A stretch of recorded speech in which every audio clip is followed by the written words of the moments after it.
So the show's done. The Arrowverse truly comes to an end.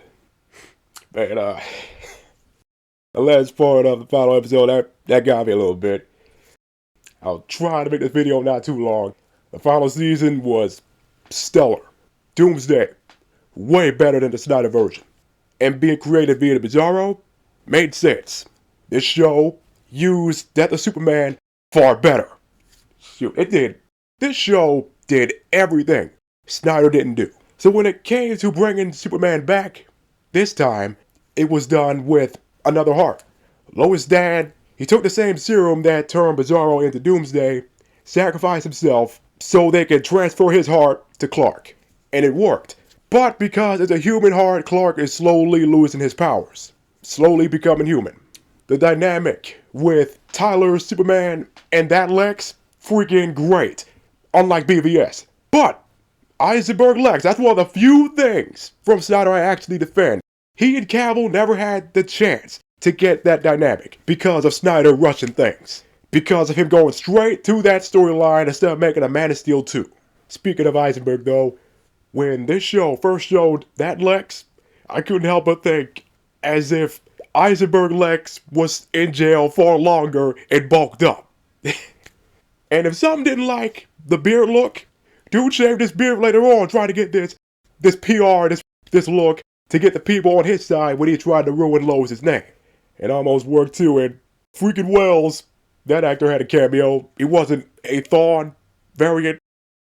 Kinda. He was this corrupt media tycoon for Lex.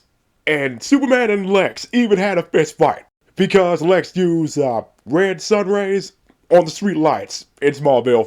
So if some people think Superman can't throw hands, you think wrong, man. He can't fight, and he won. So Lex' whole plan for revenge completely thwarted. In fact, he had some tech guy steal Steel's suit and upgrade it to get the Lex suit. And speaking of Steel, I can't believe I didn't put him on the list, on the original character list. Because he certainly deserves to be there. And we got freaking 2 live-action Steels. Remember, the first one was freaking Shaq. And John Kent got powers. In fact, through watching the season, I forgot he was recasted because the other actor left. So he was that good in the role. They helped out their dad fight Doomsday. And the way they beat Doomsday, Superman throws Doomsday into the sun because Bizarro's powers, his weaknesses, are the reverse. And right before Clark threw him to the sun, there was a little bit of Bizarro in there. Just being calm about it.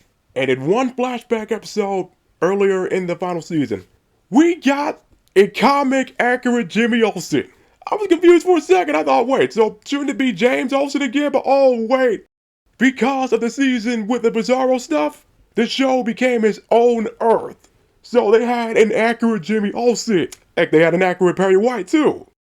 But man, it's just funny because if the Arrowverse kept going, Jimmy and James would have had a nice interaction.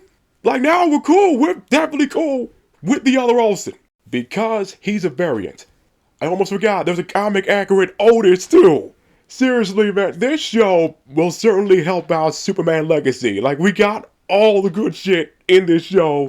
It doesn't give the race washing in Superman Legacy a pass, but it helps mitigate it a little bit. Then there's the ending of the episode. We get a glimpse of the boys in their super suits. This old Superman squad. Heck, Steel is rocking the cape. And clearly the House of L symbol on him. So back to him having a human heart. Time passed, 32 years in fact. The boys grew up and got kids. Speaking of, major props to this show for not shoving in what was going on with John Kent in the comics. Like, they did not do that. At the end of the episode, both John and Jordan had kids. And then that's when things started getting sad. Lois' cancer came back. And yeah, she's R.I.P. after that. And Clark is not too far behind. He passed too, and that was after having a dog for a while. Not Crypto, a normal dog. But, man, like, when it comes to an ending for not just a show, but the entire TV shared universe, you can't end everything better than that. And if that ending episode got me in the feels, then, oh man, James Gunn is going to top that. The complete end of an era. And it is unfortunate that Supergirl never got an interaction with this Superman. Or her cousins. Or great cousins? What's the term for that? Could have been the mentor for them.